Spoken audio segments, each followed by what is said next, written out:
ਵਾਹਿਗੁਰੂ ਜੀ ਕਾ ਖਾਲਸਾ ਵਾਹਿਗੁਰੂ ਜੀ ਕੀ ਫਤਿਹ। ਪਰਮ ਸਤਿਕਾਰਯੋਗ ਸਤਿਗੁਰਾਂ ਦੀ ਸਾਜੀ ਨਵਾਜੀ, ਗੁਰੂ ਪਿਆਰੀ, ਗੁਰੂ ਸਵਾਰੀ, ਗੁਰੂ ਖਾਲਸਾ ਸਾਧ ਸੰਗਤ ਜੀ, ਗੁਰਤਾ ਗੱਦੀ ਤੇ ਸ਼ੁਭਾਏਮਾਨ ਦਸਾਂ ਪਾਤਸ਼ਾਹੀਆਂ ਦੀ ਆਤਮਿਕ ਜੋਤ, ਬਾਣੀ ਗੁਰੂ, ਸ਼ਬਦ ਗੁਰੂ, ਪ੍ਰਤੱਖ ਸਤਿਗੁਰੂ, ਧੰਨ ਧੰਨ ਸਾਹਿਬ ਸ੍ਰੀ ਗੁਰੂ ਗ੍ਰੰਥ ਸਾਹਿਬ ਮਹਾਰਾਜ ਸੱਚੇ ਪਾਤਸ਼ਾਹ ਜੀ ਦੀ ਮਹਾਨ ਕਿਰਪਾ ਰਹਿਮਤ ਬਖਸ਼ਿਸ਼ ਹੋ ਰਹੀ ਹੈ। ਗਰੀਬ ਨਵਾਜ ਸੱਚੇ ਪਾਤਸ਼ਾਹ ਜੀ ਦੀ ਮਿਹਰ ਦਾ ਸਦਕਾ ਸੰਧਿਆ ਦੇ ਸਮੇਂ ਸਤਿਗੁਰਾਂ ਜੀ ਦੇ ਦਰਸ਼ਨ ਦੀਦਾਰੇ ਕਰਨ ਦਾ, ਗੁਰੂ ਕੀ ਬਾਣੀ ਦਾ ਕੀਰਤਨ, ਗੁਰਬਾਣੀ ਦਾ ਪਾਠ ਸਰਵਣ ਕਰਨ ਦਾ ਸੁਭਾਗ ਪ੍ਰਾਪਤ ਹੋਇਆ। ਉਪਰੰਤ ਸਤਿਗੁਰਾਂ ਦੇ ਇਸ ਪਵਿੱਤਰ ਅਸਥਾਨ ਗੁਰਦੁਆਰਾ ਸ਼ਹੀਦ ਬਾਬਾ ਨਿਹਾਲ ਸਿੰਘ ਜੀ ਨਗਰ ਤੱਲਣ, ਜ਼ਿਲ੍ਹਾ ਜਲੰਧਰ ਵਿਖੇ ਆਪਾਂ ਸੰਗਤ ਰੂਪ ਵਿੱਚ ਜੁੜ ਕੇ ਸਤਿਗੁਰਾਂ ਦੇ ਇਤਿਹਾਸ ਦੀ ਚੱਲ ਰਹੀ ਲੜੀਵਾਰ ਕਥਾ ਦਾ ਆਨੰਦ ਮਾਣਨ ਦੇ ਲਈ ਜੁੜ ਬੈਠੇ ਹਾਂ। ਗਰੀਬ ਨਵਾਜ ਸੱਚੇ ਪਾਤਸ਼ਾਹ ਧੰਨ ਧੰਨ ਸਾਹਿਬ ਸ੍ਰੀ ਗੁਰੂ ਗੋਬਿੰਦ ਸਿੰਘ ਸਾਹਿਬ ਜੀ ਮਹਾਰਾਜ ਅੰਮ੍ਰਿਤ ਕੇ ਦਾਤੇ, ਚਿੱਟਿਆਂ ਬਾਜਾਂ ਵਾਲੇ, ਪੁੱਤਰਾਂ ਦੇ ਦਾਨੀ, ਸਰਬੰਸ ਦਾਨੀ ਸਤਿਗੁਰੂ ਸਾਹਿਬ ਜੀ ਹਜ਼ੂਰ ਸ੍ਰੀ ਅਨੰਦਪੁਰ ਸਾਹਿਬ ਵਿਖੇ ਬਿਰਾਜ ਰਹੇ ਹਨ। ਅਨੰਦਪੁਰ ਸਾਹਿਬ ਵਿਖੇ ਬੇਅੰਤ ਗੁਰੂ ਕੀਆਂ ਸੰਗਤਾਂ ਸਤਿਗੁਰੂ ਜੀ ਦੇ ਚਰਨਾਂ ਦੇ ਵਿੱਚ ਇਕੱਤਰ ਹਨ।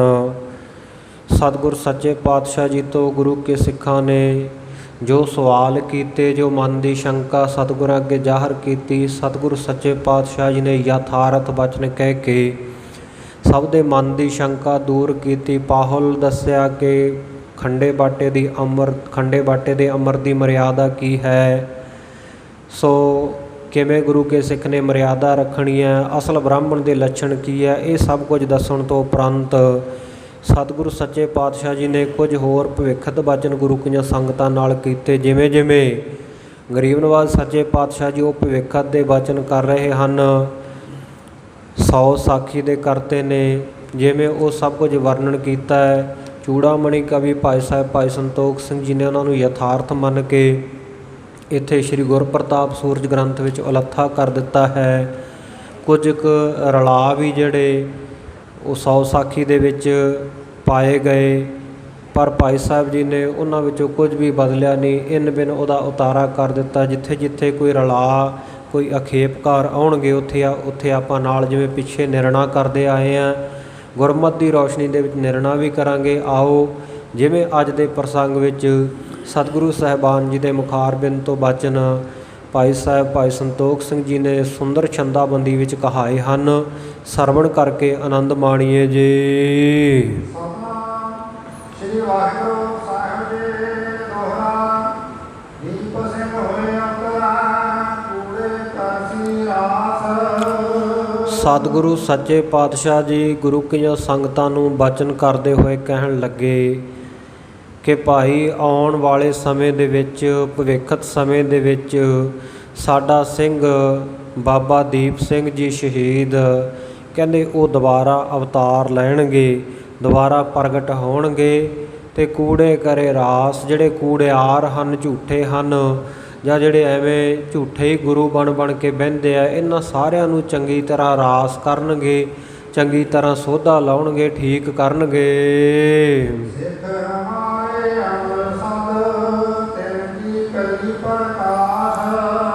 ਸਤਿਗੁਰੂ ਸੱਚੇ ਪਾਤਸ਼ਾਹ ਜੀ ਕਹਿੰਦੇ ਸਾਡੇ ਸਿੱਖ ਹੈ, ਜਿਹੜਾ ਸਾਡਾ ਸਿੱਖ ਬਣ ਗਿਆ ਸ਼ਹੀਦ ਬਾਬਾ ਦੀਪ ਸਿੰਘ ਜੀ ਵਰਗਾ ਬ੍ਰਹਮ ਗਿਆਨੀ ਸਿੱਖ, ਕਹਿੰਦੇ ਉਹ ਤਾਂ ਹਮੇਸ਼ਾ ਹੀ ਅਮਰ ਹੈ, ਜਨਮ ਮਰਨ ਤੋਂ ਰਹਿਤ ਹੈ। ਫਿਰ ਤੁਸੀਂ ਸੋਚੋਗੇ ਕਿ ਉਹ ਕਿਵੇਂ ਆਉਣਗੇ। ਸਤਿਗੁਰ ਸੱਚੇ ਪਾਤਸ਼ਾਹ ਜੀ ਕਹਿੰਦੇ ਸਾਡੇ ਸਿੱਖ ਹਮੇਸ਼ਾ ਅਮਰ ਹੈ, ਤਿਨਕੇ ਕਰੀ ਪ੍ਰਕਾਸ਼। ਕਹਿੰਦੇ ਉਹਨਾਂ ਦਾ ਤਾਂ ਪ੍ਰਕਾਸ਼ ਹੁੰਦਾ ਹੈ, ਉਹਨਾਂ ਦਾ ਜਨਮ ਨਹੀਂ ਹੁੰਦਾ, ਕਿਉਂਕਿ ਦੁਨੀਆ ਕਰਮਾਂ ਦੀ ਬੰਨੀ ਹੋਈ, ਕਰਮਾਂ ਦੀ ਬੱਧੀ ਹੋਈ ਲੁਕਾਈ ਆਪਾਂ ਤੁਸੀਂ ਸਾਰੇ, ਆਪਾਂ ਜਿਹੜੇ ਦੁਨਿਆਵੀ ਮਨੁੱਖ ਹੈ, ਆਪਾਂ ਕਰਮਾਂ ਦੇ ਕਰਕੇ ਕਰਮਾਂ ਦਾ ਲੇਖਾ ਜੋਖਾ ਕਰਨ ਦੇ ਲਈ ਜਨਮ ਲੈਂਦੇ ਹਾਂ। ਪਰ ਰੱਬ ਦੇ ਪਿਆਰੇ ਜਿਹੜੇ ਹੈ ਉਹ ਆਪਣੀ ਮਰਜ਼ੀ ਦੇ ਨਾਲ ਹੀ ਉਹਨਾਂ ਦਾ ਆਉਣਾ ਹੁੰਦਾ ਹੈ। ਆਪਣੀ ਮਰਜ਼ੀ ਦੇ ਨਾਲ ਹੀ ਜਦੋਂ ਦਿਲ ਕਰੇ ਉਹ ਜਾ ਸਕਦੇ ਆ, ਜਦੋਂ ਦਿਲ ਕਰੇ ਆ ਸਕਦੇ ਹਨ। ਇਹਨੂੰ ਇੱਕ ਉਦਾਹਰਨ ਦੁਆਰਾ ਸਮਝੋ। ਜਿਵੇਂ ਜੇਲ੍ਹ ਦੇ ਵਿੱਚ ਕੈਦੀ ਵੀ ਪਾਏ ਜਾਂਦੇ ਆ ਗੁਨਾਹ ਕਰਕੇ, ਜਿਹੜੇ ਜਾਂਦੇ ਆ ਕੋਈ ਕੁਕਰਮ ਕਰਦੇ ਆ, ਗੁਨਾਹ ਕਰਦੇ ਆ, ਕੋਈ ਦੋਸ਼ ਜਿਨ੍ਹਾਂ ਦੇ ਉੱਤੇ ਆਇਦ ਹੁੰਦਾ ਹੈ, ਸੋ ਉਹਨਾਂ ਨੂੰ ਸਜ਼ਾ ਸੁਣਾਈ ਜਾਂਦੀ ਹੈ ਅਤੇ ਜੇਲ੍ਹ ਵਿੱਚ ਹੱਥ ਕੜੀਆਂ ਲਾ ਕੇ ਉਹਨਾਂ ਨੂੰ ਲਿਜਾਇਆ ਜਾਂਦਾ। ਉਹਨਾਂ ਦੀ ਆਪਣੀ ਮਰਜ਼ੀ ਨਹੀਂ ਹੁੰਦੀ ਜਾਣ ਦੀ, ਉਹ ਆਪਣੇ ਕਰਮਾਂ ਦੇ ਬੱਧੇ ਹੋਏ ਉਹ ਜੇਲ੍ਹ ਦੇ ਵਿੱਚ ਜੇਲ੍ਹ ਯਾਤਰਾ ਕਰਦੇ ਆ, ਉੱਥੇ ਰਹਿੰਦੇ ਆ। ਪਰ ਉਸੇ ਜੇਲ੍ਹ ਦੇ ਵਿੱਚ ਜਦੋਂ ਕੋਈ ਕੈਦੀ ਬਿਮਾਰ ਹੋ ਜਾਵੇ, ਕੋਈ ਮਰੀਜ਼ ਹੋਵੇ, ਬਾਹਰੋਂ ਡਾਕਟਰ ਨੂੰ ਬੁਲਾਇਆ ਜਾਂਦਾ ਹੈ। ਉਹ ਡਾਕਟਰ ਜਾਂਦਾ ਹੈ, ਉਹ ਆਪਣਾ ਦਵਾਈਆਂ ਵਾਲਾ ਬੈਗ, ਆਪਣਾ ਥੈਲਾ ਹੱਥ ਵਿੱਚ ਫੜਿਆ ਬੜੀ ਸ਼ਾਨੋ ਸ਼ੌਕਤ ਦੇ ਨਾਲ ਜੇਲ੍ਹ ਦੇ ਵਿੱਚ ਪ੍ਰਵੇਸ਼ ਕਰਦਾ ਹੈ। ਅੰਦਰ ਜਾ ਕੇ ਦਵਾ ਦਾਰੂ ਦੇ ਕੇ ਆਉਂਦਾ ਹੈ ਅਤੇ ਉਸੇ ਤਰ੍ਹਾਂ ਹੀ ਸੁਤੰਤਰ ਆਪਣੇ ਮਨ ਦੀ ਮੌਜ ਦੇ ਅਨੁਸਾਰ ਆਪਣਾ ਕਾਰਜ ਕਰਕੇ ਉਹ ਵਾਪਸ ਚਲਿਆ ਆਉਂਦਾ। ਉਹਨੂੰ ਕੋਈ ਹੱਥ ਕੜੀ ਨਹੀਂ ਲੱਗਦੀ, ਉਹਨੂੰ ਕੋਈ ਧੱਕੇ ਨਾਲ ਨਹੀਂ ਲੈ ਕੇ ਜਾਂਦਾ। ਉਹ ਆਪਣਾ ਫਰਜ਼ ਸਮਝਦਾ ਹੋਇਆ ਜਾਂਦਾ ਹੈ ਅਤੇ ਜਦੋਂ ਉਹਨੂੰ ਲੱਗਦਾ ਹੈ ਵੀ ਮਰੀਜ਼ ਠੀਕ ਹੈ ਅਤੇ ਆਪਣੀ ਮਰਜ਼ੀ ਦੇ ਨਾਲ ਉਹਨੂੰ ਦਵਾ ਦਾਰੂ ਦੇ ਕੇ ਵਾਪਸ ਆ ਜਾਂਦਾ ਹੈ। ਇਸੇ ਤਰ੍ਹਾਂ ਦੁਨੀਆ ਦੇ ਲੋਕ ਜਿਹੜੇ ਹੈ ਇਹ ਕਰਮਾਂ ਦੇ ਬੱਧੇ ਹੋਏ, ਕਰਮਾਂ ਦੇ ਵਿੱਚ ਲੇਖਾ ਜੋਖਾ ਜੋ ਹੁੰਦਾ ਕਰਮਾਂ ਦਾ, ਉਹਦੇ ਮੁਤਾਬਕ ਉਹਨੂੰ ਭੋਗਣ ਦੇ ਲਈ ਦੁਨੀਆ ਵਿੱਚ ਆਉਂਦੇ ਆ, ਜੰਮਦੇ ਆ, ਮਰਦੇ ਆ।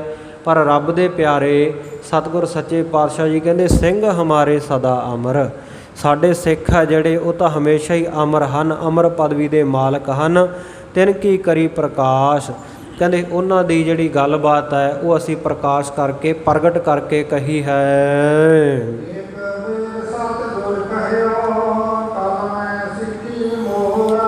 ਫਿਰ ਇੱਕ ਵਾਰ ਸਤਿਗੁਰ ਸੱਚੇ ਪਾਤਸ਼ਾਹ ਜੀ ਨੇ ਇਹ ਵੀ ਬਚਨ ਕੀਤਾ ਕਿ ਕਲਯੁਗ ਦੇ ਵਿੱਚ ਜਿਹੜੀ ਮੇਰੀ ਸਿੱਖੀ ਹੈ,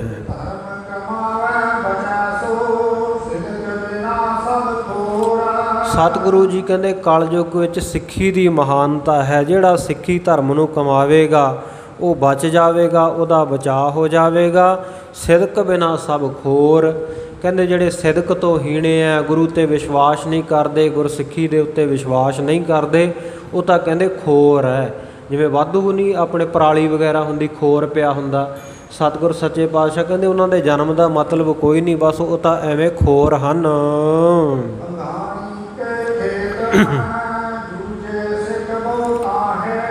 ਫਿਰ ਸਤਿਗੁਰਾਂ ਨੇ ਹੋਰ ਬਚਨ ਕੀਤਾ, ਕਹਿੰਦੇ ਜਦੋਂ ਭੰਗਾਣੀ ਦਾ ਜੰਗ ਹੋਇਆ, ਖਾਲਸਾ ਜੀ ਭੰਗਾਣੀ ਦੇ ਯੁੱਧ ਵਿੱਚ ਬਹੁਤ ਸਾਰੇ ਸੂਰਮੇ ਉੱਥੇ ਮੈਦਾਨੇ ਜੰਗ ਵਿੱਚ ਜੂਝੇ ਹਨ, ਜੂਝ ਕੇ ਸ਼ਹੀਦ ਹੋਏ।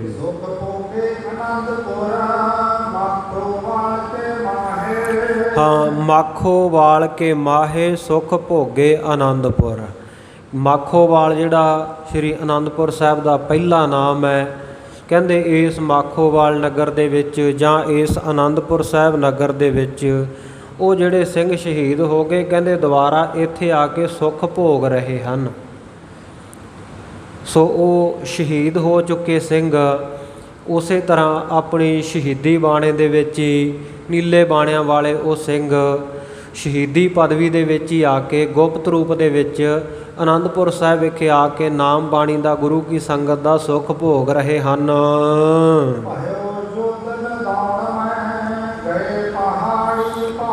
ਸਤਿਗੁਰੂ ਜੀ ਕਹਿੰਦੇ ਜਦੋਂ ਨਦਾਉਣ ਦੇ ਵਿੱਚ ਵੀ ਇਸੇ ਤਰ੍ਹਾਂ ਇੱਕ ਵਾਰ ਲੜਾਈ ਲੱਗੀ ਸੀ, ਜੰਗ ਹੋਇਆ ਸੀ, ਯੁੱਧ ਹੋਇਆ ਸੀ। ਉਸ ਵੇਲੇ ਕਹਿੰਦੇ ਜਿਹੜੇ ਪਹਾੜੀਏ ਸਨ ਉਹ ਕਹਿੰਦੇ ਉਸ ਮੈਦਾਨੇ ਜੰਗ ਦੇ ਵਿੱਚੋਂ ਭੱਜ ਤੁਰੇ ਸਨ।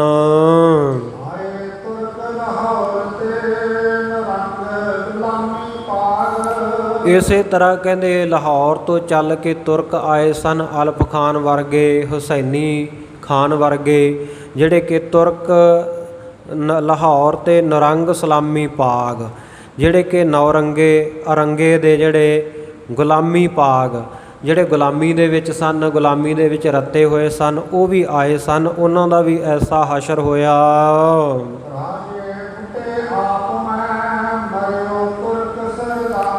ਇਹਨਾਂ ਪਹਾੜੀ ਰਾਜਿਆਂ ਦੀ ਮਦਦ ਦੇ ਉੱਤੇ ਆਏ ਸਨ, ਪਰ ਇਹ ਆਪਸ ਵਿੱਚ ਹੀ ਫੁੱਟ ਗਏ। ਇਹਨਾਂ ਦਾ ਆਪਸ ਦੇ ਵਿੱਚ ਹੀ ਵਟਾਂਦਰਾ ਹੋ ਗਿਆ, ਆਪਸ ਵਿੱਚ ਇਹਨਾਂ ਦੀ ਇੱਕ ਮੁੱਠਤਾ ਨਾ ਰਹੀ।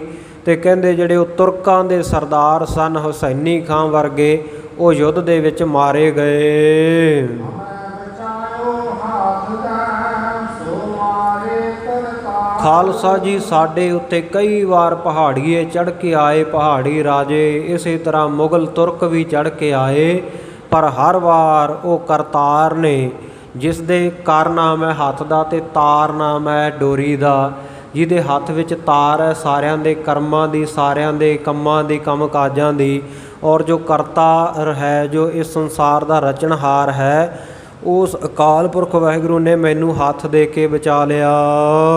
ਲਖਨਊਤੀ ਕੇ ਗੁਮ ਪੁਰਾ ਭੈ ਯੁੱਧ ਸਭ ਸੁਧ। ਇਸੇ ਤਰ੍ਹਾਂ ਸਤਿਗੁਰ ਸੱਚੇ ਪਾਤਸ਼ਾਹ ਜੀ ਕਹਿੰਦੇ ਲਖਣੋ ਤੀਕੇ ਗੁੰਮਪੁਰ ਭਏ ਯੁੱਧ ਸਭ ਸੁਧ। ਲਖਣੋ ਜੋ ਪਿੰਡ ਹੈ ਨੇੜੇ ਅਨੰਦਪੁਰ ਸਾਹਿਬ ਦੇ, ਸੋ ਉੱਥੇ ਹੀ ਜਿਹੜਾ ਪੁਰਾਤਨ ਸਮੇਂ ਦੇ ਵਿੱਚ ਤਾਰਾਗੜ੍ਹ ਕਿਲ੍ਹਾ ਹੋਇਆ ਕਰਦਾ ਸੀ, ਹੁਣ ਉੱਥੇ ਗੁਰਦੁਆਰਾ ਸਾਹਿਬ ਹੈ, ਇਹ ਬਿਲਾਸਪੁਰ ਰਿਆਸਤ ਦੇ ਵਿੱਚ ਪੈ ਜਾਂਦਾ ਹੈ। ਸੋ ਕਿਲ੍ਹੇ ਦੀ ਜਿਹੜੀ ਹੋਂਦ ਉੱਥੋਂ ਖਤਮ ਹੋ ਚੁੱਕੀ ਹੈ, ਯਾਦ ਵਿੱਚ ਸਿਰਫ ਗੁਰਦੁਆਰਾ ਸਾਹਿਬ ਹੈ, ਗੁਰੂ ਕਾ ਬਾਗ ਬੌਲੀ। ਇਸ ਪ੍ਰਕਾਰ ਕਹਿੰਦੇ ਲਖਣੋ ਤੀਕੇ, ਲਖਣੋਪੁਰ ਤੋਂ, ਲਖਣੋ ਨਗਰ ਤੋਂ ਲੈ ਕੇ ਜਾਂ ਲਖਣੋ ਨਗਰ ਤੱਕ, ਕਿੱਥੋਂ ਲੈ ਕੇ ਗੁੰਮਪੁਰ। ਗੁੰਮਪੁਰ ਨਾਮ ਹੈ ਅਗੰਮਪੁਰੇ ਦਾ, ਜਿੱਥੇ ਸਤਿਗੁਰੂ ਸੱਚੇ ਪਾਤਸ਼ਾਹ ਜੀ ਦਾ ਕਿਲ੍ਹਾ ਹੋਲਗੜ੍ਹ ਹੁੰਦਾ ਸੀ, ਹੁਣ ਨਹੀਂ ਹੈ, ਉਸ ਵੇਲੇ ਕਿਲ੍ਹਾ ਹੋਲਗੜ੍ਹ ਹੁੰਦਾ ਸੀ। ਕਹਿੰਦੇ ਇੱਥੋਂ ਤੱਕ ਜਿਹੜਾ ਇਹ ਸਾਰਾ ਫਰੰਟ ਸੀ, ਸਾਰਾ ਸਾਹਮਣਾ ਸੀ, 2-2.5 ਕੋਹ ਦੀ ਜਿਹੜੀ ਵਾਟ ਸੀ, ਜਗ੍ਹਾ ਸੀ। ਭਏ ਯੁੱਧ ਸਭ ਸੁਧ, ਕਹਿੰਦੇ ਇੱਥੇ ਭਿਆਨਕ ਜੰਗ ਯੁੱਧ ਹੋਇਆ। ਦਿੱਲੀ ਪਤ ਕੀ ਫੌਜ ਚੜ੍ਹ ਮਾਰੇ ਤੁਰਕਾਂ ਧ੍ਰਿਤ। ਕਹਿੰਦੇ ਇਸੇ ਤਰ੍ਹਾਂ ਹੁਣ ਵੀ ਕਹਿੰਦੇ ਦਿੱਲੀ ਪਤੀ ਦੀ, ਦਿੱਲੀ ਦੇ ਬਾਦਸ਼ਾਹ ਦੀ ਫੌਜ ਚੜ੍ਹੇਗੀ, ਤੇ ਜਦੋਂ ਫੌਜ ਚੜ੍ਹ ਕੇ ਆਵੇਗੀ ਮਾਰੇ ਤੁਰਕਨ ਬਿਰਧ, ਗੁਰੂ ਕੇ ਸਿੰਘ, ਗੁਰੂ ਕੇ ਖਾਲਸੇ ਬਹੁਤ ਸਾਰੇ ਤੁਰਕੜਿਆਂ ਨੂੰ ਮਾਰ ਦੇਣਗੇ। ਬੜੇ ਯੁੱਧ ਕਰ ਖਾਲਸਾ ਜੀਤੇ ਸ਼ਤਰੂ ਧਾਰ। ਇਸ ਤਰ੍ਹਾਂ ਕਹਿੰਦੇ ਬਹੁਤ ਵੱਡੇ ਵੱਡੇ ਜੰਗ ਯੁੱਧ ਪਿੱਛੇ ਵੀ ਹੋਏ ਆ, ਹੁਣ ਵੀ ਆਉਣ ਵਾਲੇ ਸਮੇਂ ਵਿੱਚ ਹੋਣਗੇ, ਪਰ ਖਾਲਸਾ ਸ਼ਤਰੂਆਂ ਨੂੰ ਮਾਰ ਕੇ, ਵੱਡੇ ਵੱਡੇ ਦੁਸ਼ਮਣਾਂ ਨੂੰ ਮਾਰ ਕੇ ਇਹਨਾਂ ਜੰਗਾਂ ਨੂੰ ਜਿੱਤੇਗਾ। ਜੀਤ ਖਾਲਸਾ ਕੁਲ ਨਾਸ ਕਰ ਸੀਸ ਦੀਏ ਤਰਨਕਾਰ। ਇਸ ਤਰ੍ਹਾਂ ਖਾਲਸੇ ਦੀ ਜਿੱਤ ਹੋਵੇਗੀ ਤੇ ਦੁਸ਼ਮਣਾਂ ਦੀ ਖਾਲਸਾ ਕੁਲ ਨਾਸ਼ ਕਰ ਦੇਵੇਗਾ, ਔਰ ਬਹੁਤ ਸਾਰੇ ਗੁਰੂ ਕੇ ਸਿੱਖ ਵੀ ਧਰਮ ਹੇਤ ਸੀਸ ਦੇਣਗੇ, ਸ਼ਹੀਦ ਹੋਣਗੇ। ਆਪੇ ਮਲੇਸ਼ੀ ਬਹੁਲੇ ਸਿੰਘ ਖਪਾ ਮੈਂ ਵੀਰਾ। ਸਤਿਗੁਰੂ ਜੀ ਕਹਿੰਦੇ ਹੁਣ ਦੇ ਸਮੇਂ ਵਿੱਚ ਵੇਖ ਲਓ, ਕਹਿੰਦੇ ਹੁਣ ਵੀ ਮਲੇਛੀ ਬਹੁਤ ਵੱਧ ਚੁੱਕੀ ਹੈ, ਬੜੇ ਮਲੇਛ ਵੱਧ ਚੁੱਕੇ ਹੈ। ਕਹਿੰਦੇ ਮੈਦਾਨੇ ਜੰਗ ਵਿੱਚ ਇਹਨਾਂ ਮਲੇਛਾਂ ਨੂੰ ਗੁਰੂ ਕੇ ਸਿੰਘ ਜਿਹੜੇ ਸੂਰਬੀਰ ਯੋਧੇ ਆ ਖਪਾ ਦੇਣਗੇ, ਮਾਰ ਦੇਣਗੇ। ਮੇਰੀ ਸਿੱਖਿਆ 7 ਲੱਖ ਨਾਹੀਂ ਭੁਲਾਹੋ ਧੀਰਾ। ਸਤਿਗੁਰੂ ਜੀ ਕਹਿੰਦੇ ਮੇਰੀ ਇਹ ਸਿੱਖਿਆ ਨੂੰ, ਮੇਰੇ ਉਪਦੇਸ਼ ਨੂੰ, ਮੇਰੇ ਇਹਨਾਂ ਬਚਨਾਂ ਨੂੰ ਗੁਰੂ ਕੇ ਖਾਲਸਾ ਜੀ ਤੁਸੀਂ ਸੱਤ ਕਰਕੇ ਜਾਣੋ, ਇਹਨਾਂ ਨੂੰ ਸੱਚੇ ਬਚਨ ਜਾਣੋ। ਨਾਹੇ ਭੁਲਾਵੋ ਧੀਰ, ਧੀਰ ਨਾਮ ਬੁੱਧੀ ਦਾ। ਹੇ ਬੁੱਧੀਮਾਨ ਗੁਰੂ ਕੇ ਸਿੱਖੋ, ਧੀਰਜ ਧਾਰੀ ਗੁਰੂ ਕੇ ਸਿੱਖੋ, ਕਦੇ ਵੀ ਇਹਨਾਂ ਬਚਨਾਂ ਨੂੰ ਵਿਸਾਰਿਓ ਨਾ।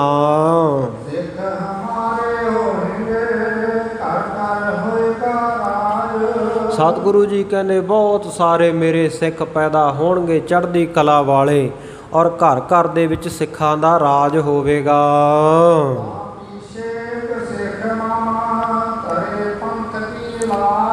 ਕਹਿੰਦੇ ਐਸਾ ਸਮਾਂ ਆਵੇਗਾ ਬਹੁਤ ਸਾਰੇ ਸਿੱਖ ਮੇਰੇ ਰਾਜੇ ਬਣ ਜਾਣਗੇ, ਥੋੜ੍ਹੇ ਥੋੜ੍ਹੇ ਇਲਾਕਿਆਂ ਦੇ ਘਰ ਘਰ ਦੇ ਰਾਜੇ, ਹੰਨੇ ਹੰਨੇ ਦੀ ਸਰਦਾਰੀ ਗੁਰੂ ਕੇ ਖਾਲਸੇ ਕੋਲ ਹੋਵੇਗੀ।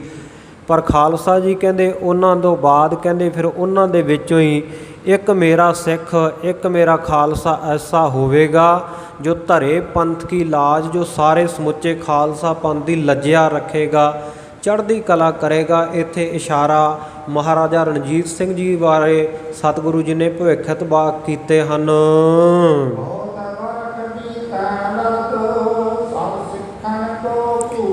ਫਿਰ ਕਹਿੰਦੇ ਬਹੁਤ ਵਰੇ ਲੰਘ ਜਾਣਗੇ, ਸਮਾਂ ਬਤੀਤ ਹੋ ਜਾਏਗਾ ਇਹਨਾਂ ਨੂੰ ਲੜਦਿਆਂ ਝਗੜਦਿਆਂ ਨੂੰ, ਤੇ ਫਿਰ ਕਹਿੰਦੇ ਸਾਰੇ ਸਿੱਖਾਂ ਦਾ ਇੱਕੋ ਰਾਜਾ ਹੋ ਜਾਵੇਗਾ। ਖਾਲਸਾ ਰੂਪ ਤੇ ਉਹਦੇ ਨਾਲ ਹੋਰ ਵੀ ਤੇਜ ਪ੍ਰਤਾਪੀ ਬਹੁਤ ਸਾਰੇ ਰਾਜੇ ਹੋਣਗੇ, ਜਿਨ੍ਹਾਂ ਦਾ ਕਿ ਖਾਲਸਾ ਸਰੂਪ ਹੋਵੇਗਾ। ਤਿਆਰ ਬਰ ਤਿਆਰ ਅੰਮ੍ਰਿਤਧਾਰੀ ਹੋਣਗੇ। ਫਿਰ ਪਿਛੇ ਬਹੁਤ ਦਿਨੋਂ ਤੇ ਰਾਜ ਖਾਲਸਾ ਠਹਿਰ। ਫਿਰ ਕਹਿੰਦੇ ਬਹੁਤ ਲੰਮਾ ਸਮਾਂ ਖਾਲਸੇ ਦਾ ਰਾਜ ਠਹਿਰੇਗਾ, ਟਿਕ ਕੇ ਗੁਰੂ ਕਾ ਖਾਲਸਾ ਰਾਜ ਕਰੇਗਾ। ਪਛਮ ਜੀਤੇ ਪਰਬਤੀ ਪੁਨ ਕਸ਼ਮੀਰ ਜੋ ਸ਼ਹਿਰ। ਇਸੇ ਤਰ੍ਹਾਂ ਕਹਿੰਦੇ ਪੱਛਮ ਦੀ ਸਰਹੱਦ ਵਾਲੇ ਪਾਸਿਓਂ ਵੀ ਗੁਰੂ ਕਾ ਖਾਲਸਾ ਜਿੱਤ ਪ੍ਰਾਪਤ ਕਰੇਗਾ। ਪਰਬਤੀ ਜਿਹੜੇ ਪਹਾੜੀ ਹਨ ਉਹਨਾਂ ਨੂੰ ਵੀ ਜਿੱਤ ਲਵੇਗਾ, ਪਹਾੜੀ ਰਾਜਿਆਂ ਨੂੰ ਵੀ। ਪੁਨ ਕਸ਼ਮੀਰ ਜੋ ਸ਼ਹਿਰ, ਕਸ਼ਮੀਰ ਦਾ ਇਲਾਕਾ ਹੈ ਜਿਹੜਾ, ਇਹਨੂੰ ਵੀ ਗੁਰੂ ਕਾ ਖਾਲਸਾ ਆਪਣੇ ਰਾਜ ਭਾਗ ਵਿੱਚ ਮਿਲਾ ਲਵੇਗਾ। ਹੁਕਮੀ ਸਿੱਖਿਆ ਪਰਬਤੀ ਕਰੇ ਖਾਲਸਾ ਦਰੋ। ਪਰ ਕਹਿੰਦੇ ਫਿਰ ਐਸਾ ਵੀ ਵਰਤਾਰਾ ਵਰਤੇਗਾ ਕਿ ਕੁਝ ਹੁਕਮੀ ਸਿੱਖ ਹੋਣਗੇ, ਸਰਕਾਰਾਂ ਦਾ, ਅੰਗਰੇਜ਼ਾਂ ਦਾ ਹੁਕਮ ਮੰਨਣ ਵਾਲੇ ਹੋਣਗੇ। ਜਿਹੜੇ ਡੋਗਰੇ ਸਨ, ਮਹਾਰਾਜਾ ਰਣਜੀਤ ਸਿੰਘ ਦੇ ਰਾਜ ਦੇ ਵਿੱਚ ਡੋਗਰਿਆਂ ਦੀ ਤਿੱਕੜੀ, ਧਿਆਨ ਚੰਦ, ਗੁਲਾਬ ਚੰਦ, ਸੁਚੇਤ ਸਿੰਘ ਵਰਗੇ। ਸੋ ਇਹ ਜਿਹੜੇ ਧਿਆਨ ਸਿੰਘ, ਗੁਲਾਬ ਸਿੰਘ, ਸੁਚੇਤ ਸਿੰਘ, ਕਹਿੰਦੇ ਇਹ ਜਿਹੜੇ ਪਹਾੜੀ ਪਰਬਤੀ ਸਿੱਖ ਹੋਣਗੇ ਨਾ, ਕਹਿੰਦੇ ਹੋਣਗੇ ਤਾਂ ਇਹ ਸਿੱਖਾਂ ਦੇ ਭੇਸ ਦੇ ਵਿੱਚ ਸਿੱਖਾਂ ਵਰਗੀ ਸਾਬਤ ਸੂਰਤ ਹੋਵੇਗੀ, ਪਰ ਹੁਕਮੀ ਸਿੱਖ ਹੋਣਗੇ, ਸਰਕਾਰਾਂ ਦੀ ਹੁਕਮ ਹਾਸਲੀ ਵਾਲੇ ਹੋਣਗੇ। ਤੇ ਕਰੈ ਖਾਲਸਾ ਦਰੋਹ, ਕਹਿੰਦੇ ਇਹ ਖਾਲਸੇ ਦੇ ਨਾਲ ਕਪਟ ਕਰਨਗੇ, ਧਰੋਹ ਕਮਾਉਣਗੇ। ਮਾਰ ਮਾਰ ਕਰ ਮਰੈ ਕੋ ਜਿਉ ਉਹਦੇ ਕੋ। ਪਰ ਗੁਰੂ ਕਾ ਖਾਲਸਾ ਬਈ ਇਹਨਾਂ ਨੂੰ ਮਾਰ ਮਾਰ ਕੇ ਫਿਰ ਸ਼ਹੀਦ ਹੋਵੇਗਾ, ਜਿਉਂ ਓਲੇ ਕੋ ਬੋਹ। ਜਿਵੇਂ ਕਹਿੰਦੇ ਓਲਾ ਨਾਮ ਹੈ ਗੜਿਆਂ ਦਾ, ਗੁਰਬਾਣੀ ਵਿੱਚ ਵੀ ਆਉਂਦਾ, ਓਰਾ ਗਿਰ ਪਾਣੀ ਭਇਆ ਜਾਏ ਮਿਲਿਓ ਢਲ ਕੂਲ। ਸੋ ਕਹਿੰਦੇ ਓਲਿਆਂ ਦੇ ਵਰਗੇ, ਕਹਿੰਦੇ ਜਿਵੇਂ ਓਲਿਆਂ ਦਾ, ਗੜਿਆਂ ਦਾ ਢੇਰ ਲੱਗ ਜਾਂਦਾ ਨਾ ਮੀਂਹ ਦੇ ਵਿੱਚ, ਕਹਿੰਦੇ ਇਸੇ ਤਰ੍ਹਾਂ ਦੁਸ਼ਮਣਾਂ ਦਾ ਮਾਰ ਮਾਰ ਕੇ ਬੋਹ ਲਾ ਦੇਣਗੇ, ਢੇਰ ਲਾ ਦੇਣਗੇ। ਜਿਉ ਹੀਰਾ ਨੂੰ ਤਾਂ ਮੁਕਤ ਰਚਾ ਦੀਪ ਕੀ ਕਰਾਂਤ।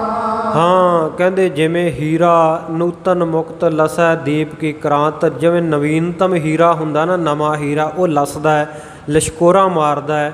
ਇਸੇ ਤਰ੍ਹਾਂ ਮੁਕਤਾ ਜਿਹੜਾ ਮੋਤੀ ਹੈ ਉਹ ਲਿਸ਼ਕੋਰੇ ਮਾਰਦਾ। ਜਿਉਂ ਦੀਪਕ ਕੀ ਕ੍ਰਾਂਤ, ਜਿਵੇਂ ਦੀਵੇ ਦੀ ਸ਼ੋਭਾ ਹੁੰਦੀ ਹੈ, ਦੀਵੇ ਦੀ ਲਾਟ ਲੱਟ ਲੱਟ ਕੇ ਬਲਦੀ ਬੜੀ ਸੋਹਣੀ ਲੱਗਦੀ ਹੈ, ਇਸੇ ਤਰ੍ਹਾਂ ਕਹਿੰਦੇ ਜਿਵੇਂ ਹੀਰਾ ਚਮਕਦਾ ਹੈ, ਮੋਤੀ ਚਮਕਦੇ ਆ, ਇਸੇ ਤਰ੍ਹਾਂ ਗੁਰੂ ਕੇ ਖਾਲਸੇ ਦੀ ਵੀ ਚਮਕ ਦਮਕ ਹੋਵੇਗੀ। ਸੋ ਇੱਥੇ ਮੁਕਤ ਦਾ ਨਾਮ ਮੋਤੀ ਦਾ ਹੈ, ਤੇ ਇੱਥੇ ਅਰਥ ਵਿਦਵਾਨ ਮੋਤੀ ਮਹਿਰੇ ਤੋਂ ਵੀ ਲੈਂਦੇ ਹੈ ਕਿ ਸਰਹੰਦ ਦੇ ਵਿੱਚ ਸਾਹਿਬਜ਼ਾਦਿਆਂ ਔਰ ਮਾਤਾ ਗੁਜਰ ਕੌਰ ਜੀ ਦੀ ਜਲ ਪਾਣੀ ਦੁੱਧ ਦੁਆਰਾ ਸੇਵਾ ਕਰਕੇ ਵਿਖੜੇ ਸਮੇਂ ਦੇ ਵਿੱਚ ਕਹਿੰਦੇ ਭਾਈ ਮੋਤੀ ਮਹਿਰਾ ਜਿਹੜਾ, ਉਹ ਵੀ ਕਹਿੰਦੇ ਦੀਵੇ ਦੀ ਸ਼ੋਭਾ ਦੀ ਤਰ੍ਹਾਂ ਜਾਂ ਇਹ ਹੀਰੇ ਮੋਤੀਆਂ ਦੀ ਤਰ੍ਹਾਂ ਉਹ ਚਮਕੇ ਦਮਕੇਗਾ ਸਿੱਖ ਇਤਿਹਾਸ ਵਿੱਚ।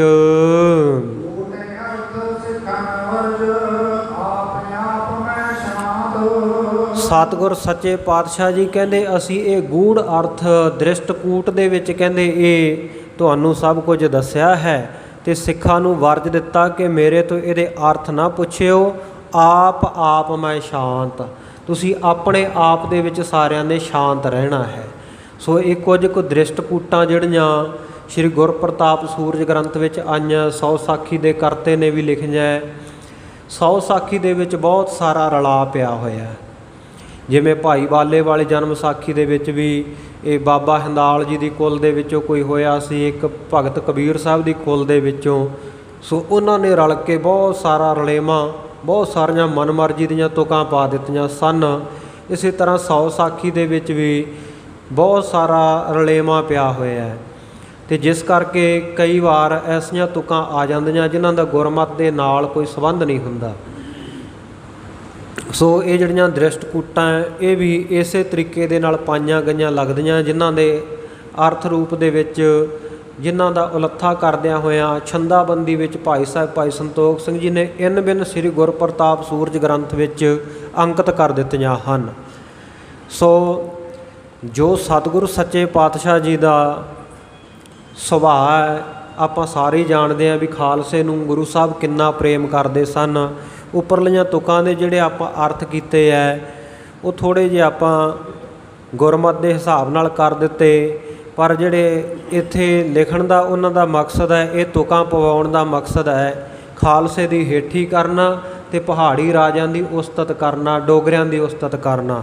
ਜਿਹੜਾ ਆਇਆ ਨਾ ਹੁਕਮੀ ਸਿੱਖ ਅਰ ਪਰਬਤੀ ਕਰੈ ਖਾਲਸਾ ਦਰੋਹ, ਕਹਿੰਦੇ ਜਿਹੜੇ ਮੇਰਾ ਹੁਕਮ ਮੰਨਣ ਵਾਲੇ ਸਿੱਖ ਹੋਣਗੇ ਅਤੇ ਪਹਾੜੀ ਸਿੱਖ ਹੋਣਗੇ। ਪਿੱਛੇ ਸਤਿਗੁਰੂ ਜੀ ਕਹਿ ਕੇ ਆਏ ਹੈ ਕਿ ਪਹਾੜੀ ਨੂੰ ਤਾਂ ਕਦੇ ਮਿੱਤਰ ਨਹੀਂ ਬਣਾਉਣਾ ਚਾਹੀਦਾ, ਅਤੇ ਇੱਥੇ ਸਤਿਗੁਰੂ ਜੀ ਤੋਂ ਕਹਾਇਆ ਜਾ ਰਿਹਾ ਕਿ ਉਹ ਮੇਰੇ ਸਿੱਖ ਹੋਣਗੇ। ਸੋ ਉਹਨਾਂ ਦੇ ਬਾਬਤ ਇਹ ਲਿਖਿਆ ਕਿ ਕਰੈ ਖਾਲਸਾ ਦਰੋਹ, ਉਹਨਾਂ ਦੇ ਨਾਲ ਖਾਲਸਾ ਧਰੋਹ ਕਮਾਵੇਗਾ, ਭਾਵ ਉਹਨਾਂ ਨੂੰ ਚੰਗੇ ਦਰਸਾਇਆ ਗਿਆ। ਅਤੇ ਸਤਿਗੁਰੂ ਜੀ ਦੇ ਮੂੰਹ ਵਿੱਚ ਪਾ ਕੇ ਇਹ ਵਾਕ ਕਹਾਏ ਗਏ ਹੈ ਕਿ ਖਾਲਸਾ ਜਿਹੜਾ ਇਹ ਕਪਟੀ ਹੈ, ਇਹ ਕਪਟ ਕਰੇਗਾ ਉਹਨਾਂ ਦੇ ਨਾਲ। ਇਸੇ ਤਰ੍ਹਾਂ ਮਾਰ ਮਾਰ ਕਰ ਮਰੈਂਗੇ ਜਿਉ ਓਲੇ ਕੋ ਬੋਹ, ਇਸੇ ਤਰ੍ਹਾਂ ਕਹਿੰਦੇ ਮਹਾਰਾਜਾ ਰਣਜੀਤ ਸਿੰਘ ਦੇ ਪਰਿਵਾਰ ਦੇ ਮੈਂਬਰਾਂ ਨੂੰ, ਉਹਦੇ ਸਰਦਾਰਾਂ ਨੂੰ ਉਹ ਜਿਹੜੇ ਡੋਗਰੇ ਆ ਮਾਰ ਮਾਰ ਕੇ ਕਹਿੰਦੇ ਫੇਰ ਕਿਤੇ ਬਾਅਦ ਵਿੱਚ ਜਾ ਕੇ ਮਰਨਗੇ, ਢੇਰ ਲਾ ਦੇਣਗੇ ਲਾਸ਼ਾਂ ਦਾ। ਅਤੇ ਆਪਾਂ ਨੂੰ ਪਤਾ ਹੀ ਹੈ ਕਿਵੇਂ ਸ਼ੇਰੇ ਪੰਜਾਬ ਮਹਾਰਾਜਾ ਰਣਜੀਤ ਸਿੰਘ ਦੇ ਰਾਜ ਘਰਾਣੇ ਦੇ ਮੈਂਬਰਾਂ ਨੂੰ ਇਹਨਾਂ ਡੋਗਰਿਆਂ ਨੇ ਗਦਾਰੀਆਂ ਕਰ ਕਰਕੇ ਮਰਵਾਇਆ। ਆਪਣੇ ਪੁੱਤਰ ਹੀਰਾ ਸਿੰਘ ਨੂੰ ਜਿਹੜੀ ਮਹਾਰਾਜਾ ਰਣਜੀਤ ਸਿੰਘ ਦੀ ਰਾਜ ਗੱਦੀ ਸੀ ਉਹਦਾ ਵਾਰਸ ਬਣਾਉਣ ਦੇ ਲਈ। ਸੋ ਰਾਜ ਗੱਦੀ ਦਾ ਇਹਨਾਂ ਦੇ ਪਰਿਵਾਰ ਦੇ ਵਿੱਚ ਇੰਨਾ ਫਤੂਰ ਚੜ੍ਹਿਆ ਹੋਇਆ ਸੀ।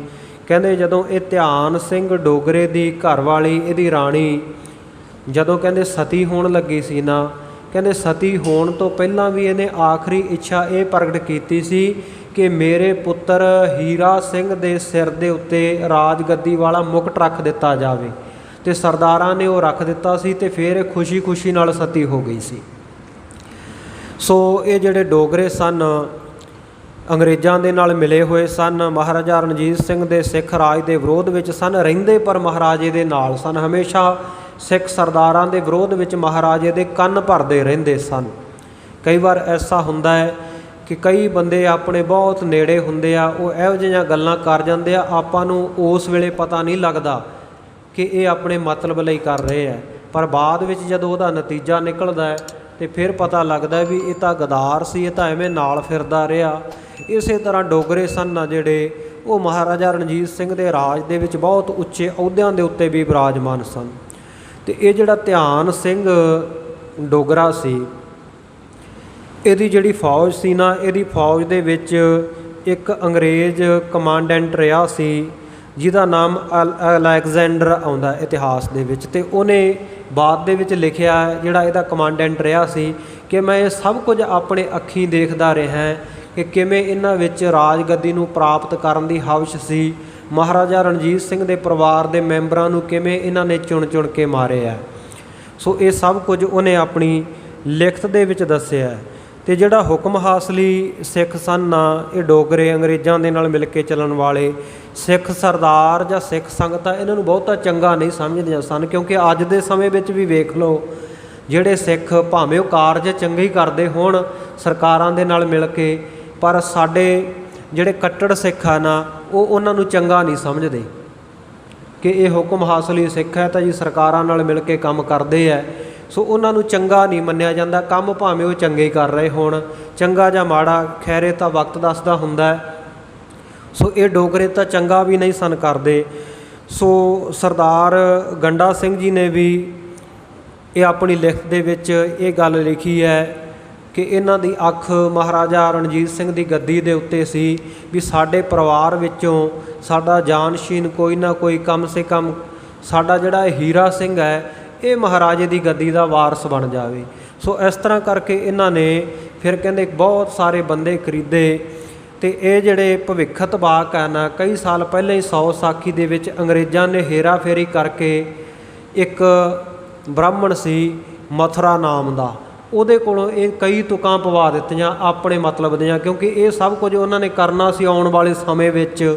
ਇਸ ਕਰਕੇ ਉਹਨਾਂ ਨੇ ਪਹਿਲਾਂ ਹੀ ਲਿਖਾ ਦਿੱਤਾ ਵੀ ਸਿੱਖ ਇਹਨੂੰ ਬੁਰਾ ਨਾ ਮੰਨਣ, ਔਰ ਲਿਖਾਇਆ ਵੀ ਦ੍ਰਿਸ਼ਟਕੂਟਾਂ ਦੇ ਵਿੱਚ। ਦ੍ਰਿਸ਼ਟਕੂਟ ਤੁਹਾਨੂੰ ਪਹਿਲਾਂ ਵੀ ਕਈ ਦਿਨ ਪਹਿਲਾਂ ਬੇਨਤੀ ਕੀਤੀ ਸੀ, ਆਪਾਂ ਦ੍ਰਿਸ਼ਟਕੂਟਾਂ ਬਾਰੇ ਖੋਲ੍ਹ ਕੇ ਵੀ ਵਿਚਾਰਿਆ ਸੀ ਕਿ ਉਹ ਐਸੀ ਰਚਨਾ ਜਿਹੜੀ ਇੱਕ ਬੁਝਾਰਤ ਹੁੰਦੀ ਹੈ, ਜਿਹਦੇ ਵਿੱਚ ਇੱਕ ਗੁੱਝਾ ਭੇਦ ਹੁੰਦਾ, ਜਿਹਦੇ ਵਿੱਚ ਅਰਥ ਛੁਪੇ ਹੋਏ ਹੁੰਦੇ ਆ ਅੱਖਰਾਂ ਦੇ ਵਿੱਚ ਹੀ। ਸੋ ਸਾਹਮਣੇ ਆਮ ਤੌਰ 'ਤੇ ਜਦੋਂ ਪੜ੍ਹਦੇ ਸੁਣਦੇ ਆ ਉਹਨਾਂ ਦੇ ਅਰਥਾਂ ਦਾ ਪਤਾ ਨਹੀਂ ਲੱਗਦਾ, ਪਰ ਉਹਦੇ ਸ਼ਬਦਾਂ ਦੇ ਵਿੱਚ ਹੀ ਅਰਥ ਲੁਕੇ ਛੁਪੇ ਹੋਏ ਹੁੰਦੇ ਹੈ। ਜਿਹਨੂੰ ਸਤਿਗੁਰੂ ਜੀ ਨੇ ਗੁਰਬਾਣੀ ਵਿੱਚ ਮੁੰਦਾਵਣੀ ਵੀ ਆਖਿਆ। ਮੁੰਦਾਵਣੀ ਨਾਮ ਵੀ ਬੁਝਾਰਤ ਦਾ ਹੈ। ਸੋ ਇਸੇ ਪ੍ਰਕਾਰ ਇਹਨੂੰ ਪਰਹੇਲਕਾ ਵੀ ਭਾਈ ਕਾਹਨ ਸਿੰਘ ਨਾਭਾ ਜੀ ਨੇ ਲਿਖਿਆ।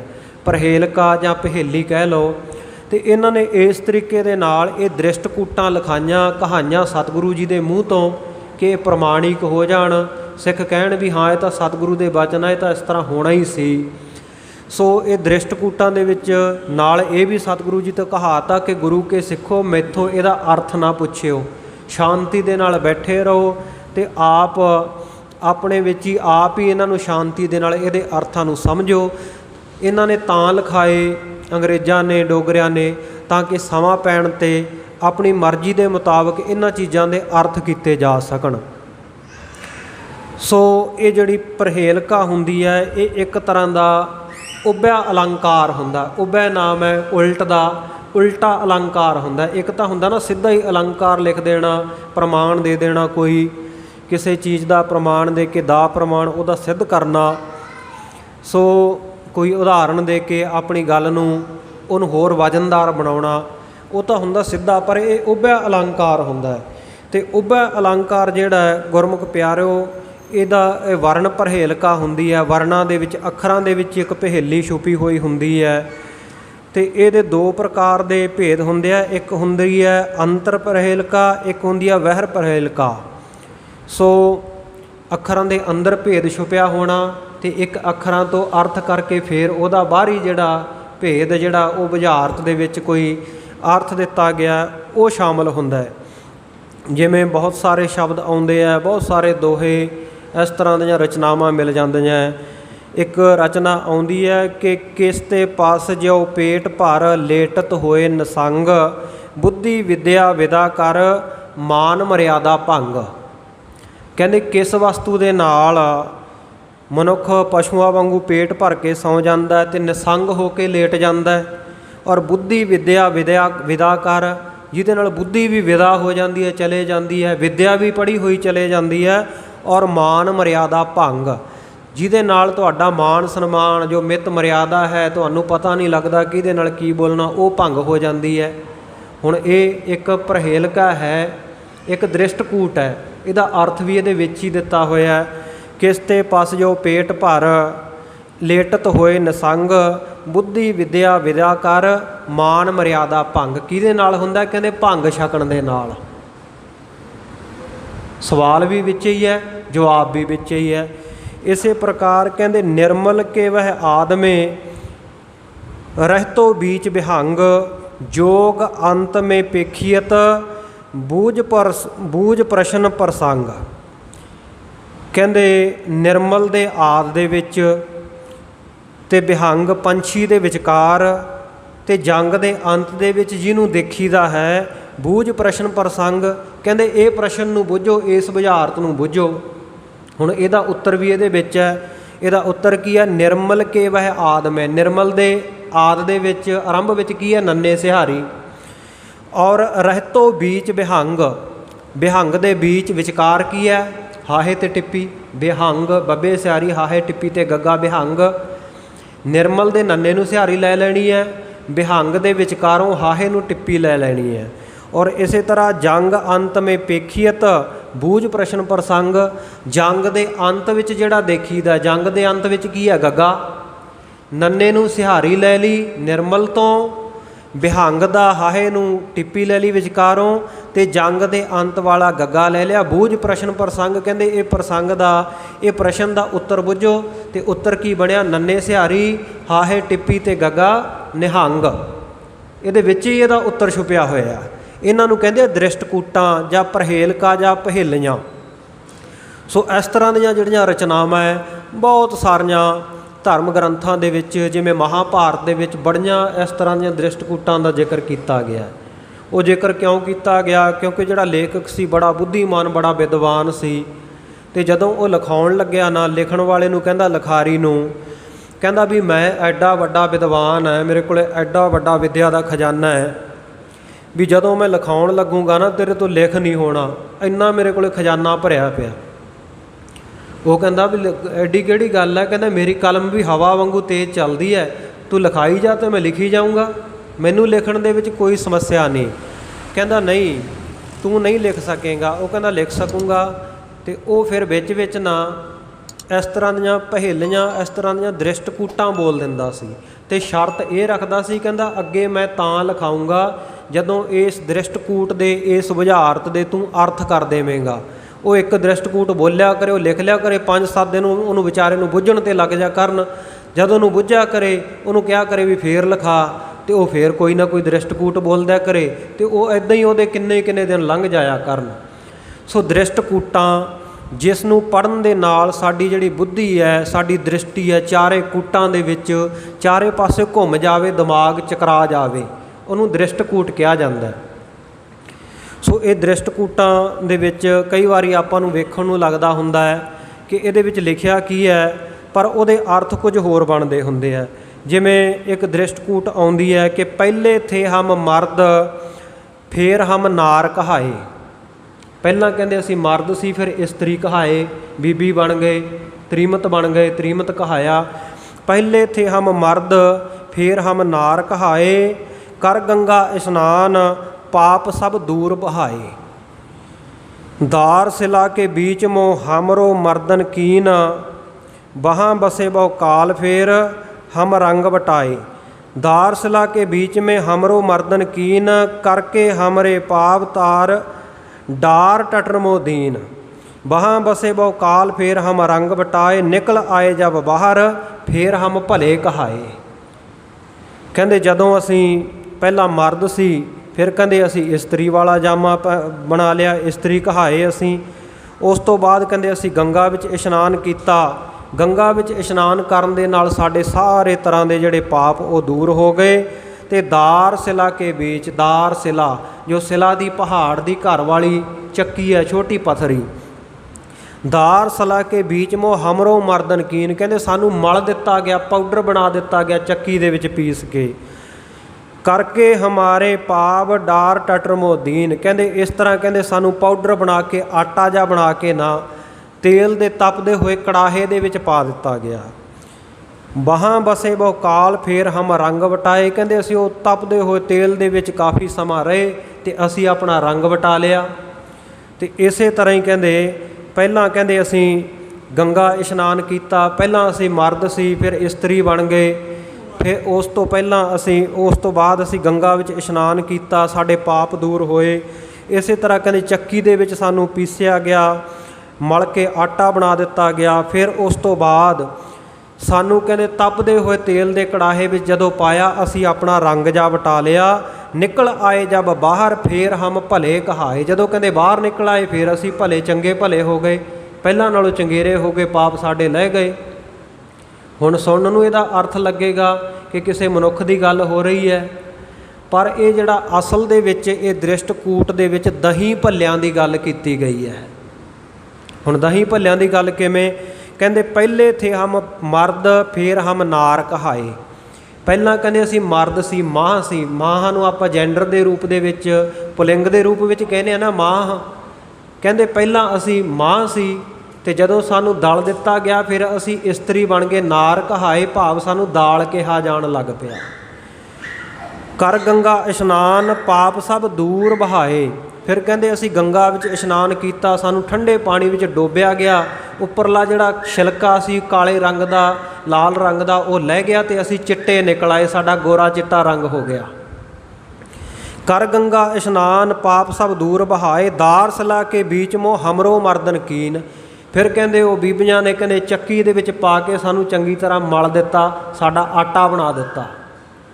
दार सला के बीच मो हमरो मर्दन कीन, करके हमारे पाव डार टटर मो दीन। कहते फिर सानू कहते वो आटा जा बना के गुन के जे पानी दे विच पा के, ते कहते तपदे हुए तेल दे कड़ाहे दे विच पा दिता, कड़ाही विच छड्ड दिता। वहाँ बसे बहु काल फेर हम रंग वटाए। कहते थोड़ा समा असी उहदे विच रहे, चिट्टा रंग सी, थोड़ा जिहा असी रंग वटा लिया, लाल जे रंग दे हो गए। वहाँ बसे बहु काल फेर हम रंग वटाए, निकल आए जब बाहर फेर हम भले कहाए। कहते जदों सानू फिर वो झारनी दे नाल बाहर कढ़ लिया ना, बाहर कढ़ लिया, असी रंग जा वटा के बाहर आ गए। फिर कहते असी भले भले कहाए, सानू दही भले कहा जान लग पिया। हुण दृष्टकूट है, ਅਰਥ ਸੁਣਨ ਨੂੰ ਹੋਰ ਤਰ੍ਹਾਂ ਦੇ ਲੱਗਦੇ ਆ, ਪਰ ਜਦੋਂ ਅਸਲ ਅਰਥ ਇਹਦੇ ਵਿਚਾਰਾਂਗੇ ਤਾਂ ਉਹ ਅਸਲ ਅਰਥ ਕੁਝ ਹੋਰ ਹੈ। ਇਸੇ ਤਰ੍ਹਾਂ ਬਹੁਤ ਸਾਰੀਆਂ ਦ੍ਰਿਸ਼ਟਕੂਟਾਂ ਮਹਾਭਾਰਤ ਦੇ ਵਿੱਚ ਵੀ, ਹੋਰ ਧਰਮ ਗ੍ਰੰਥਾਂ ਵਿੱਚ ਵੀ ਆਈਆਂ ਹੈ। ਸੋ ਇੱਥੇ ਵੀ ਅੰਗਰੇਜ਼ਾਂ ਨੇ ਜਿਹੜੀਆਂ ਬਹੁਤ ਸਾਰੀਆਂ ਦ੍ਰਿਸ਼ਟਕੂਟਾਂ ਇਹ 100 ਸਾਖੀ ਦੇ ਵਿੱਚ ਆਪਣੇ ਵੱਲੋਂ ਹੀ ਆਪਣੇ ਹਿੱਤ ਦੇ ਵਿੱਚ ਸਿੱਖਾਂ ਦੇ ਵਿਰੋਧ ਦੇ ਵਿੱਚ ਪਵਾ ਦਿੱਤੀਆਂ। ਸਤਿਗੁਰੂ ਜੀ ਦੇ ਮੁਖ ਤੋਂ ਕਹਾਇਆ ਜਾ ਰਿਹਾ ਕਿ ਇਹਦੇ ਵਿੱਚ ਕੂਟ ਅਰਥ, ਗੁੱਝੇ ਅਰਥ ਅਸੀਂ ਰੱਖੇ ਆ। ਸਿੱਖਾਂ ਨੂੰ ਵਰਜਿਆ ਕਿ ਇਹਦੇ ਅਰਥ ਨਾ ਪੁੱਛੋ ਅਤੇ ਆਪਣੇ ਆਪ ਵਿੱਚ ਸ਼ਾਂਤੀ ਦੇ ਨਾਲ ਬੈਠੋ, ਆਪ ਹੀ ਬੁੱਝੋ ਇਸ ਗੱਲ ਨੂੰ। ਰਾਮ ਕੋਇਰ ਜਿਹੜੇ ਭਾਈ ਸਾਹਿਬ ਜੀ ਹਨ, ਉਹ ਸਤਿਗੁਰੂ ਜੀ ਦੀ ਕਥਾ ਬਿਆਨ ਕਰ ਰਹੇ ਹਨ। ਜਦੋਂ ਸਤਿਗੁਰੂ ਜੀ ਨੇ ਇਹ ਦ੍ਰਿਸ਼ਟਕੂਟ ਆਪਣੇ ਮੁਖਾਰਬਿੰਦ ਤੋਂ ਇਹ ਬੁਝਾਰਤ ਆਖੀ, ਭਾਈ ਰਾਮ ਕੋਇਰ ਜੀ ਕਹਿੰਦੇ ਮੈਂ ਉਸ ਵੇਲੇ ਪੁੱਛਿਆ ਕਿ ਸਤਿਗੁਰ ਸੱਚੇ ਪਾਤਸ਼ਾਹ ਜੀ ਖਾਲਸਾ ਪੰਥ ਵਿੱਚ ਕੀ ਆਪ ਜੀ ਵੀ ਉਸ ਵੇਲੇ ਅਵਤਾਰ ਲਾਉਂਗੇ ਜਦੋਂ ਖਾਲਸਾ ਪੰਥ ਦਾ ਰਾਜ ਹੋਵੇਗਾ? ਕਹਿੰਦੇ ਜਦੋਂ ਮੈਂ ਇਹਨਾਂ ਸਤਿਗੁਰ ਸੱਚੇ ਪਾਤਸ਼ਾਹ ਜੀ ਨੂੰ ਆਖਿਆ ਤਾਂ ਸਤਿਗੁਰੂ ਜੀ ਚੁੱਪ ਕਰ ਰਹੇ, ਕੁਝ ਵੀ ਬੋਲੇ ਨਾ। ਤੇ ਸਤਿਗੁਰ ਸੱਚੇ ਪਾਤਸ਼ਾਹ ਜੀ ਸ਼ਸਤਰਾਂ ਨੂੰ, ਹਥਿਆਰਾਂ ਨੂੰ ਦੇਖਣ ਦੇ ਵਿੱਚ ਹੀ ਮਨ ਪਰਚਾਵਾ ਕਰਦੇ ਰਹੇ। ਫਿਰ ਕਹਿੰਦੇ ਭਾਈ ਆਲਮ ਸਿੰਘ ਜੀ ਦੀ ਦਿਸ਼ਾ ਵੱਲ, ਆਲਮ ਸਿੰਘ ਜੀ ਵੱਲ ਵੇਖ ਕੇ 4 ਘੜੀਆਂ ਤੋਂ ਬਾਅਦ ਸਤਿਗੁਰੂ ਜੀ ਨੇ ਆਖਿਆ,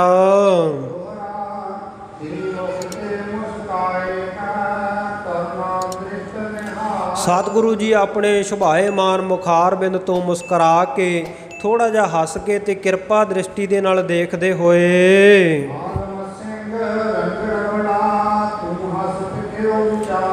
ਸਤਿਗੁਰੂ ਜੀ ਹੱਸਦੇ ਹੋਏ ਕਹਿਣ ਲੱਗੇ, ਕਹਿੰਦੇ ਭਾਈ ਆਲਮ ਸਿੰਘ ਤੂੰ ਤਾਂ ਬੜਾ ਵੱਡਾ ਰੰਘੜ ਹੈ, ਅਸੀਂ ਇਹ ਵਿਚਾਰ ਕੇ ਵੇਖਿਆ ਹੈ।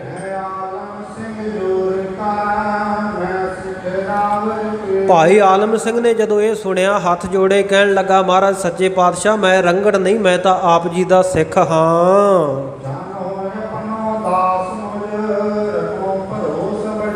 ਮਹਾਰਾਜ ਮੈਨੂੰ ਆਪਣਾ ਦਾਸ, ਸੇਵਕ, ਸਿੱਖ ਸੇਵਕ ਮੰਨੋ, ਸਿੱਖ ਸੇਵਕ ਸਮਝੋ, ਤੇ ਮੈਂ ਤਾਂ ਆਪ ਜੀ ਤੇ ਵੱਡਾ ਭਰੋਸਾ ਰੱਖਦਾ ਹਾਂ।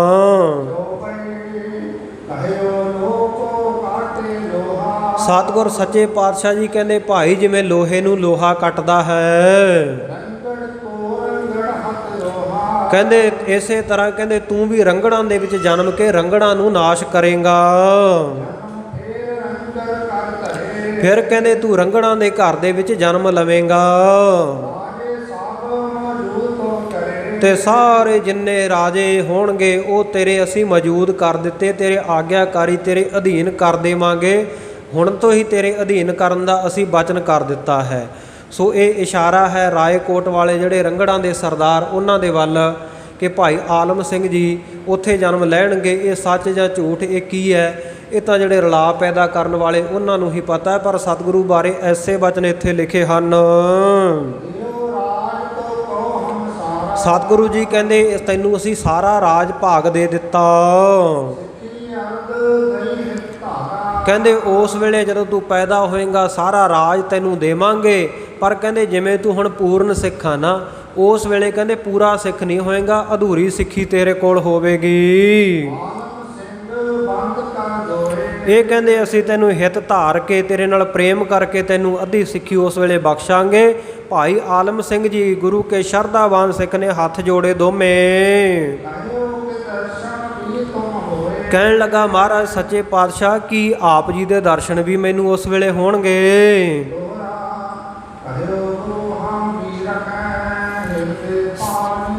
ਸਤਿਗੁਰੂ ਜੀ ਕਹਿੰਦੇ ਅਸੀਂ ਵੀ ਹਿਰਦੇ ਦੇ ਵਿੱਚ ਇਹ ਭਾਵਨਾ ਰੱਖਦੇ ਹਾਂ ਕਿ ਅਸੀਂ ਸ਼੍ਰੀ ਅੰਮ੍ਰਿਤਸਰ ਸਾਹਿਬ ਵਿਖੇ ਪਹੁੰਚਾਂਗੇ, ਜਿੱਥੇ ਧੰਨ ਧੰਨ ਰਾਮਦਾਸ ਗੁਰਜਨ ਸਿਰਿਆ ਤਿਨੈ ਸਵਾਰਿਆ ਸਤਿਗੁਰੂ ਰਾਮਦਾਸ ਸਾਹਿਬ ਮਹਾਰਾਜ ਜੀ ਦਾ ਪਵਿੱਤਰ ਸਰੋਵਰ ਹੈ। ਸਤਿਗੁਰੂ ਜੀ ਤੋਂ ਕਹਾਇਆ ਗਿਆ ਹੈ ਸਾਖੀ ਕਰਤਾ ਨੇ ਕਿ ਅਸੀਂ 11ਵੀਂ ਵਾਰ ਚੱਲ ਕੇ ਫਿਰ ਆਵਾਂਗੇ, ਪਰ ਸਾਨੂੰ ਕੋਈ ਜਾਣ ਨਹੀਂ ਸਕੇਗਾ। ਖੇਤੀ ਵੇ ਖਾਲਸਾ ਪੰਥ ਮੇਰੀ ਖੇਤੀ ਦੀ ਤਰ੍ਹਾਂ ਹੈ। ਜਦੋਂ ਸੰਭਾਲਣ ਮੈਂ ਤਿਸ ਮੇਰੇ ਮੈਂ ਆ ਕੇ ਫਿਰ ਇਸ ਖਾਲਸਾ ਪੰਥ ਦੀ ਸੰਭਾਲ ਕਰਾਂਗਾ। ਸੋ ਇੱਕ ਪਾਸੇ ਪਿੱਛੇ ਸਤਿਗੁਰੂ ਜੀ ਇਹ ਕਹਿ ਰਹੇ ਹੈ ਕਿ 10 ਪਾਤਸ਼ਾਹੀਆਂ ਤੋਂ ਬਾਅਦ ਗੁਰੂ ਗ੍ਰੰਥ ਸਾਹਿਬ ਗੁਰੂ ਹੈ, 11ਵਾਂ ਗੁਰੂ ਗ੍ਰੰਥ ਸਾਹਿਬ ਹੈ। ਤੇ ਇੱਥੇ ਸਤਿਗੁਰੂ ਜੀ ਤੋਂ ਬਿਨਾਂ ਵਜ੍ਹਾ ਤੋਂ ਇਹ ਵਾਕ ਸਤਿਗੁਰੂ ਜੀ ਦੇ ਮੁਖੋਂ ਕਹਾਣ ਦਾ ਯਤਨ ਕੀਤਾ ਗਿਆ, ਲਿਖ ਕੇ ਰਲਾ ਪੈਦਾ ਕਰਕੇ ਕਿ ਮੈਂ 11ਵੀਂ ਵਾਰ ਆਵਾਂਗਾ। ਪਿਛਲੇ ਪ੍ਰਸੰਗਾਂ ਵਿੱਚ ਆਪਾਂ ਸੁਣਿਆ ਕਿ ਸਤਿਗੁਰੂ ਜੀ ਕਹਿੰਦੇ ਮੈਂ ਸਰੀਰਕ ਰੂਪ ਵਿੱਚ ਨਹੀਂ ਆਵਾਂਗਾ, ਮੈਂ ਤਾਂ ਪੰਥ ਖਾਲਸੇ ਦੇ ਵਿੱਚ ਰਹਿਣੀ ਵਾਲੇ ਸਿੱਖਾਂ ਵਿੱਚ ਆਪਣਾ ਤੇਜ ਪ੍ਰਤਾਪ ਕਰਕੇ ਵਰਤਾਂਗਾ। ਪਰ ਇਹ ਜਿਹੜੇ ਬਚਨ ਹਨ ਇਹ ਗੁਰਮਤਿ ਤੋਂ ਉਲਟ ਹਨ। ਦੋਹਰਾ ਵਧੇ ਰਾਜ ਸਿੱਧ ਸਿੰਘ ਕਾ ਉਮਤ ਹੋਏ ਵਿਨਾਸ਼ ਕਹਿੰਦੇ ਸਿੰਘਾਂ ਦਾ ਇਸ ਧਰਤੀ ਦੇ ਉੱਤੇ ਬਹੁਤ ਵੱਡਾ ਰਾਜ ਭਾਗ ਵਧੇਗਾ ਤੇ ਵੈਰੀਆਂ ਦੀ ਉਮਤ ਨਾਸ਼ ਹੋਵੇਗੀ। ਏਕੇ ਖਾਵੇਂ ਖਾਲਸਾ ਮੁਇ ਸੰਭਾਲੈ ਸਾਸ ਇਸੇ ਤਰ੍ਹਾਂ ਕਹਿੰਦੇ ਖਾਲਸਾ ਬਾਅਦ ਵਿੱਚ ਠੇਡੇ ਖਾਵੇਗਾ, ਰੁਲ ਫੁੱਲ ਜਾਵੇਗਾ। ਤੇ ਇਸੇ ਤਰ੍ਹਾਂ ਮੋਹੇ ਸੰਭਾਲੈ ਸਾਸ, ਗੁਰੂ ਕੇ ਖਾਲਸਿਆਂ ਨੂੰ ਸਿੱਖਾਂ ਨੂੰ ਮੇਰੇ ਨਾਮ ਨੂੰ ਵਾਹਿਗੁਰੂ ਪਰਮੇਸ਼ਰ ਦੇ ਨਾਮ ਨੂੰ ਸਵਾਸ ਸਵਾਸ ਸੰਭਾਲਣਾ ਚਾਹੀਦਾ, ਜਪਣਾ ਚਾਹੀਦਾ ਹੈ। ਤਰੋਂਗਾ ਮੈਂ ਤਵੀਰਾਂ ਜਾਗਿਰ ਮੁਕਤੇ ਸਿੰਘਾ ਹਾਂ ਕਹਿੰਦੇ ਜਾ ਦਿਨ ਮੁਕਤੇ ਸਿੰਘ ਉਤਰੋਂਗਾ ਮੈਂ ਤਵੀ ਦਿਨ, ਜਿਸ ਦਿਨ 40 ਮੁਕਤੇ ਵੀ ਇਸ ਧਰਤੀ ਉੱਤੇ ਪ੍ਰਗਟ ਹੋਣਗੇ ਤੇ ਉਸੇ ਦਿਨ ਮੈਂ ਵੀ ਆਵਾਂਗਾ।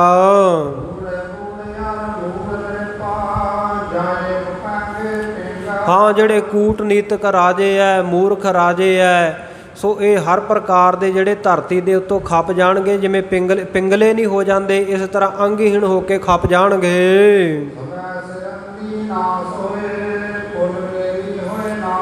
ਇਸੇ ਤਰ੍ਹਾਂ ਸਰਹੰਦ ਦੇ ਵਿੱਚ ਵੀ ਸਾਰੇ ਰਾਜਿਆਂ ਦਾ ਰਾਜ ਭਾਗ ਨਾਸ਼ ਹੋ ਜਾਏਗਾ, ਉੱਥੇ ਹੀ ਮੇਰੀ ਕੁਲ ਨਾਸ਼ ਹੋਏਗੀ। ਭਾਵ ਮੇਰੇ ਛੋਟੇ ਸਾਹਿਬਜ਼ਾਦੇ ਉਹਨਾਂ ਦੀ ਸ਼ਹਾਦਤ ਸਰਹੰਦ ਦੀਆਂ ਨੀਹਾਂ ਵਿੱਚ ਹੋਏਗੀ। ਮਾਤਾ ਗੁਜਰੀ ਜੀ ਸਰੀਰ ਛੱਡਣਗੇ।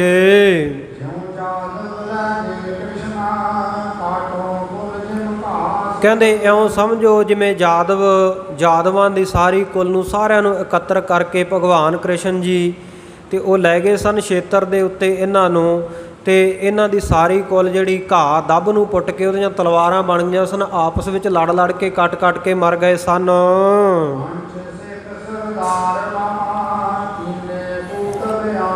ਸਤਿਗੁਰੂ ਜੀ ਕਹਿੰਦੇ ਜਦੋਂ ਮੈਂ ਸਰੀਰ ਛੱਡਾਂਗਾ ਤਖਤ ਸੱਚਖੰਡ ਸ੍ਰੀ ਹਜੂਰ ਸਾਹਿਬ ਦੀ ਧਰਤੀ ਦੇ ਉੱਤੇ, ਉਸ ਵੇਲੇ ਮੈਂ 5 ਸਿੱਖਾਂ ਨੂੰ ਇਹ ਸਰਦਾਰੀ, ਇਹ ਜਥੇਦਾਰੀ, ਇਹ ਜ਼ਿੰਮੇਵਾਰੀ ਸੌਂਪ ਕੇ ਜਾਵਾਂਗਾ ਕਿ ਤੁਸੀਂ ਵਿਸ਼ੇਸ਼ ਕਰਕੇ ਅੰਮ੍ਰਿਤ ਸੰਚਾਰ ਦੀ ਬਹੁਤ ਵੱਡੀ ਲਹਿਰ ਚਲਾਉਣੀ ਹੈ, ਗੁਰੂ ਕੀਆਂ ਸੰਗਤਾਂ ਦਾ ਮਾਰਗਦਰਸ਼ਨ ਕਰਨਾ ਹੈ।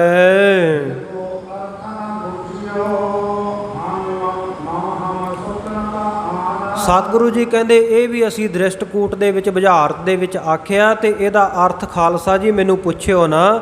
ਮਮ ਹਮ ਸੁਤ ਕਾ ਆਨ, ਕਹਿੰਦੇ ਤੁਹਾਨੂੰ ਮੇਰੀ ਅਤੇ ਮੇਰੇ ਸਾਹਿਬਜ਼ਾਦਿਆਂ ਪੁੱਤਰਾਂ ਦੀ ਕਸਮ ਹੈ। ਇਹ ਵੀ ਜਿਹੜਾ ਅਖੇਪਕਾਰ ਹੈ, ਐਵੇਂ ਰਲਾਈ ਹੋਈ ਗੱਲ ਹੈ, ਕਿਉਂਕਿ ਸਤਿਗੁਰੂ ਜੀ ਤਾਂ ਕਹਿ ਰਹੇ ਆ ਗੁਰੂ ਕਾ ਸਿੱਖ ਨਾ ਸੱਚੀ ਨਾ ਝੂਠੀ ਸਹੁੰ ਖਾਵੇ ਨਾ ਕਿਤੇ ਵੀ। ਤੇ ਸਤਿਗੁਰੂ ਜੀ ਆਪਣੀ ਤੇ ਸਾਹਿਬਜ਼ਾਦਿਆਂ ਦੀ ਸਹੁੰ ਕਿਵੇਂ ਦੇ ਸਕਦੇ ਆ, ਕਸਮ ਕਿਵੇਂ ਦੇ ਸਕਦੇ ਆ।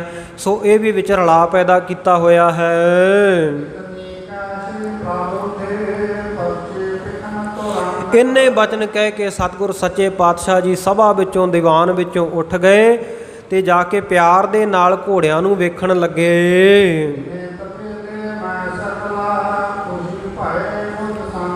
ਬੜੀ ਪ੍ਰਸੰਨਤਾ, ਬੜੇ ਆਨੰਦ ਦੇ ਵਿੱਚ ਸਤਿਗੁਰ ਸੱਚੇ ਪਾਤਸ਼ਾਹ ਤਵੇਲੇ ਵਿੱਚ ਜਾ ਕੇ ਸਾਰੇ ਘੋੜਿਆਂ ਦੀ ਗਿਣਤੀ ਕਰਨ ਲੱਗੇ।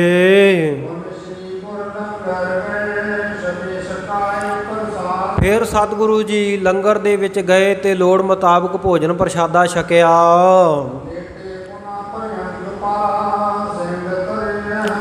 ਪ੍ਰਸ਼ਾਦਾ ਪਾਣੀ ਛਕਣ ਤੋਂ ਬਾਅਦ ਸਤਿਗੁਰੂ ਜੀ ਆਰਾਮ ਕਰਨ ਲਈ ਆਪਣੇ ਪ੍ਰਿਅੰਕ ਪਲੰਘੇ ਦੇ ਉੱਪਰ ਲੇਟ ਗਏ। ਇਸੇ ਤਰ੍ਹਾਂ ਸਤਿਗੁਰੂ ਜੀ ਦੇ ਕੀਤੇ ਹੋਏ ਬਚਨਾਂ ਨੂੰ ਚਿੱਤ ਵਿੱਚ ਵਿਚਾਰਦੇ ਹੋਏ ਸਾਰੇ ਸਿੰਘ ਬੜੇ ਆਨੰਦ ਪ੍ਰਸੰਨ ਹੋ ਰਹੇ ਹਨ।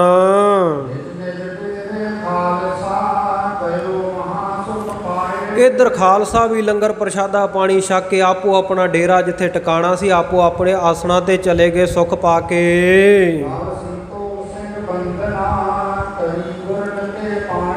ਭਾਈ ਸੰਤੋਖ ਸਿੰਘ ਜੀ ਚੂੜਾਮਣੀ ਕਵੀ ਨੇ ਇੱਥੇ ਸਤਿਗੁਰ ਸੱਚੇ ਪਾਤਸ਼ਾਹ ਜੀ ਨੂੰ ਨਮਸਕਾਰ ਕੀਤੀ ਹੈ ਕਿ ਮੈਂ ਸਤਿਗੁਰੂ ਸੱਚੇ ਪਾਤਸ਼ਾਹ ਜੀ ਦੇ ਚਰਨਾਂ ਦੇ ਉੱਤੇ ਪੈ ਕੇ ਸਤਿਗੁਰੂ ਜੀ ਦੇ ਚਰਨਾਂ ਦੇ ਉੱਤੇ ਨਮਸਕਾਰ ਕਰਦਾ ਹਾਂ।